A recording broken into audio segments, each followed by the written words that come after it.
আবহাওয়ার খবর জানতে চলে যাচ্ছি সহকর্মী ফারিহা সাজনিনের কাছে। ফারিহা, আজকের আবহাওয়া নিয়ে আপনার কাছে কি তথ্য আছে, আমাদের বিস্তারিত জানান।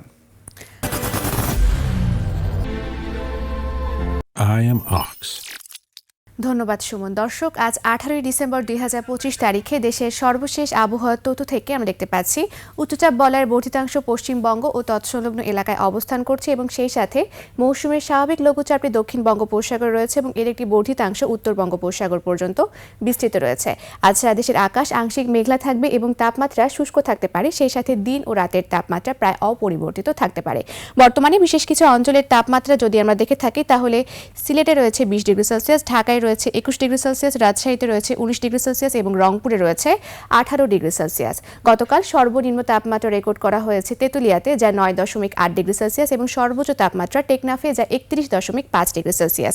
গত 24 ঘন্টায় রাজধানী ঢাকায় সর্বোচ্চ তাপমাত্রা ছিল 28.2 ডিগ্রি সেলসিয়াস এবং সর্বনিম্ন তাপমাত্রা 16.9 ডিগ্রি সেলসিয়াস।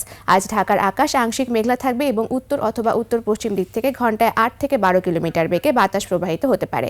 আজ সকাল 6টা অনুযায়ী রাজধানী ঢাকার আপেক্ষিক আর্দ্রতা নির্ণয় করা হয়েছে 89% এবং আজ ঢাকায় সূর্যাস্ত হবে সন্ধ্যা 5:15। দর্শক, এই ছিল আমাদের আজকের আবহাওয়ার তথ্য। ফিরে যাচ্ছি সুমনের কাছে। সুমন। ফারিহা, আপনাকে ধন্যবাদ।